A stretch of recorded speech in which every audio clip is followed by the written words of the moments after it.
방탄소년단이나 블랙핑크의 이제 향후에 진행될 월드 투어를 생각을 해보면 그 규모를 예측하기는 더욱 어려워지고 있습니다. 그래서 지금은 이제 투어 수익뿐만 아니라 거기서 발생하는 굿즈, MD 매출, 그리고 부가적인 영화나 2차 판권이 관련된 수익들도 계속해서 발생을 하고 있기 때문에 그 규모를 더욱 예측하기는 더 어려워지고 있죠. 저는 지금의 이런 국면을 좀 처음 가는 길이라고 말씀을 드리고 있습니다. 그래서 과거 대비 이런 대규모 아티스트들이 체급이 증가했을 뿐만 아니라 이런 MD나 공연 외에 이제 수익들도 커지고 있는 시장에서 이제 엔터사들의 수익성이 굉장히 높아질 것으로 보고 있습니다.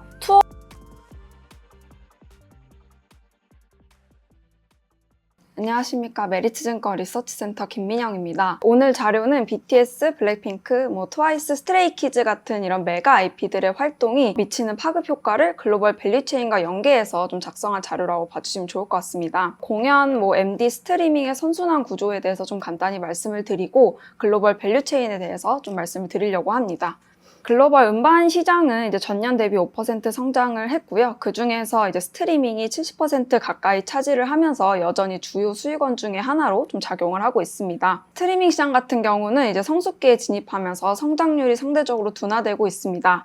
반면 공연이나 이제 굿즈 같은 수익은 좀 핵심 성장 동력으로 주목을 받고 있는 상황입니다. 그래서 팬들이 현장 경험을 더욱 중요시하면서 이제 팬의 경험을 이렇게 수익화해주는 공연이나 MD 같은 매출들이 핵심 수익원으로 부각을 된 것으로 좀 판단이 되고 있습니다. 뿐만 아니라 글로벌 티켓 가격 같은 경우도 지속적으로 상승하는 모습을 보이고 있습니다. VIP 티켓이라든지 아니면은 이제 다이나믹 프라이싱 같은 거를 이용을 해서 이제 회사들도 서비스별로, 날짜별로, 좌석별로 티켓 가격을 차별화하면서 티켓 매출을 극대화하고 있는 상황입니다. MD나 굿즈 시장 같은 경우도 이제는 단순한 소품이 아니라 팬덤의 이제 표현 수단이 되고 있습니다. 2차 수익 관련된 시장도 전년 대비 20% 가까이 성장을 하면서 빠르게 커가고 있고요. 특히 이제 미국 같은 경우에는 이제 공연장 팬 중에서 22% 이상이 굿즈를 구매를 하고 또 상품 구매에 좀 $60 이상을 지출을 하면서 공연 시장 확대와 함께 굿즈 시장도 계속해서 좀 확대되고 있는 상황입니다.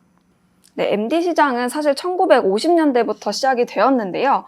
2010년 그리고 2000년대부터 이제 본격적으로 글로벌 팝스타들이 이제 하단에 그림처럼 그들의 스타일이 담긴 굿즈들을 제작을 하면서 이제 팬들이 그들을 따라하고 싶은 심리들을 자극을 했고 그러면서 굿즈 시장이 본격적으로 더 커졌다고 볼 수 있겠습니다. 그래서 미국 같은 경우에는 아티스트 굿즈에 더 많은 소비를 하고 있는데요. 1인당 굿즈 소비액뿐만 아니라 1인당 굿즈를 구매하는 수량도 좀 계속해서 커가고 있습니다. 1인당 굿즈 소비액뿐만 아니라 굿즈 구매 수량도 1.4개에서 1.9개로 증가를 하면서 적어도 2개에서 3개 품목을 구매하는 현상이 나타나고 있습니다. 또한 장르별로 나눠서 봤을 때는 MD 구매하는 비율이 K-팝이 가장 높은 것으로 나타나고 있습니다. 판매량 기준으로는 티셔츠나 후드티, 모자 같은 의류가 가장 많이 판매되는 양상을 보이고 있습니다. 특히 국내 엔터사들은 이런 MD 이제 사업이 2차 수익원이 아니라 주요 수익원으로 바라보고 있으면서 이제 MD의 형태도 굉장히 다양해지고 있습니다. 특히 YG엔터 같은 경우는 활용도가 높고 또 미국 지역 내에서 판매량이 높은 의류 같은 MD를 굉장히 다양하게 만들고 있고요. 그 외에 엔터사들도 인형이나 캐릭터화된 MD들을 많이 팔고 있고 콜라보 제품들도 굉장히 많이 판매를 하고 있습니다.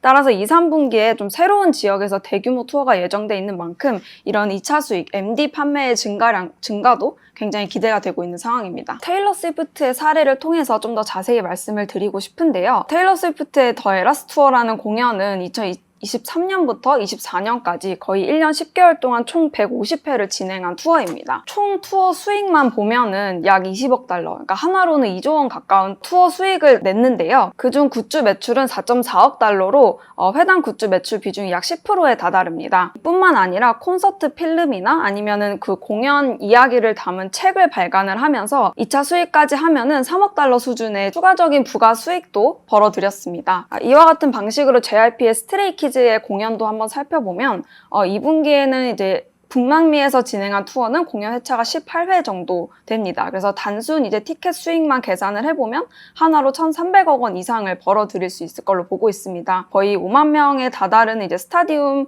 투어들이 전석 매진이 된 상황이고요. 테일러 스위프트와 마찬가지로 이제 공연 수익뿐만 아니라 K-팝 장르 관련된 굿즈 소비 수준이 높은 미국 지역인 만큼 그 관객 성향을 이제 고려했을 때는 해당 굿즈 매출액이 티켓 매출 대비 최소 10% 이상은 가능할 것으로 보고 있습니다. 마찬가지로 방탄소년단이나 블랙핑크의 이제 향후에 진행될 월드 투어를 생각을 해보면 그 규모를 예측하기는 더욱 어려워지고 있습니다. 그래서 지금은 이제 투어 수익뿐만 아니라 거기서 발생하는 굿즈, MD 매출, 그리고 부가적인 영화나 2차 판권이 관련된 수익들도 계속해서 발생을 하고 있기 때문에 그 규모를 더욱 예측하기는 더 어려워지고 있죠. 저는 지금의 이런 국면을 좀 처음 가는 길이라고 말씀을 드리고 있습니다. 그래서 과거 대비 이런 대규모 아티스트들이 체급이 증가했을 뿐만 아니라 이런 뭐 MD나 뭐 공연 외에 이제 수익들도 커지고 있는 시장에서 이제 엔터사들의 수익성이 굉장히 높아질 것으로 보고 있습니다. 투어 시작 이후에 이제 테일러 스위프트의 스포티파이 월간 청취자 수 또한 투어 전 대비해서 이제 83% 이상 성장을 하면서 계속해서 음원 수익도 늘어나고 있는 모습을 보여주었습니다. 스트레이키즈 또한 24년 말부터 투어를 진행을 했는데요. 뭐 그 이후로도 계속 월마다 2에서 4만 장 가까운 구보 판매량을 기록을 하면서 좀 지속적으로 공연뿐만 아니라 이제 다시 음원이나 앨범으로도 팬덤이 유입되는 모습들을 보이고 있습니다. 그래서 이제는 공연에서 다시 음원, MD, 그리고 다시 또 공연이 확대되는 구조로 이런 공연과 MD, 스트리밍이 선순환 구조를 구축했다고 보고 있습니다. 다음으로는 글로벌 밸류체인에 대해서도 간단히 설명을 드리려고 합니다. 글로벌 음악 밸류체인을 보면 IP 제작을 시작으로 해서 스트리밍, 그리고 공연, MD, 팬 플랫폼으로 구성되고 있다고 보고 있습니다. 그래서 IP 음반 제작사는 대표적으로 글로벌 빅 음반 3사인 유니버셜 뮤직그룹, 워너뮤직그룹, 소니뮤직그룹 등을 예로 들 수 있겠습니다. 그리고 국내 같은 경우에는 이제 엔터 4사뿐만 아니라 이제 IP를 제작하는 엔터사들이 대표적이라고 볼 수 있겠습니다. 스트리밍 기업으로는 사실 글로벌 기업들이 굉장히 유명하죠. 스포티파이나 아니면 텐센트 뮤직 그룹들을 예로 들 수 있겠습니다. 그 외에 뭐 공연이나 굿즈 이런 회사들도 비상장부터 상장사까지 굉장히 다양하게 분포되어 있고요. 특히 이제 스트리밍 같은 경우는 좀 뭐 애플 뮤직, 유튜브 뮤직처럼 좀 파편화되어 있는 구조로 나타나 있습니다.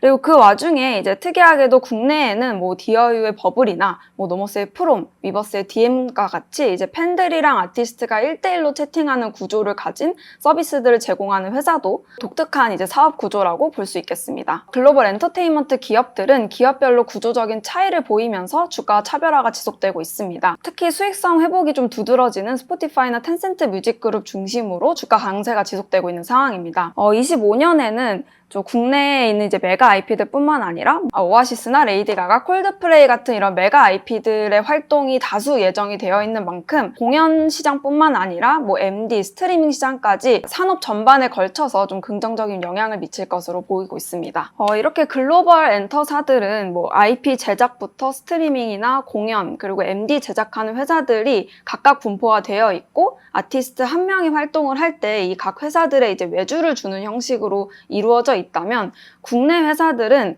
한 곳에 다 내재와 있는 좀 그런 독특한 사업 구조를 가지고 있다고 볼 수 있겠습니다. 그래서 이런 글로벌 엔터사와는 달리 IP 제작부터 뭐 음반원 유통, 그리고 굿즈, 기획, 제작, 팬 플랫폼까지 이제 대부분의 사업이 내재화되어 있는 구조입니다. 그렇기 때문에 이번 메가 IP들의 활동이나 저연차 IP들의 성장을 통해 수익성이 회복된다면 향후 밸류에이션 업사이드도 굉장히 높을 것으로 보고 있습니다. 따라서 국내 메가 IP뿐만 아니라 글로벌리도 이제 대규모 IP들 활동이 증가하고 있는 상황에서 굿즈 시장까지 확대가 되면서 이제 글로벌 음악 시장 또한 좀 새로운 국면을 맞이했다고 보고 있습니다. 그래서 이와 같은 이제 메가 IP들의 활동이 공연, MD, 스트리밍 시장 전반에 좀 긍정적인 영향을 미칠 것으로 보고 있고요. 향후 음악 시장의 성장에 대한 가능성도 굉장히 높다고 보고 있습니다. 네, 이상입니다.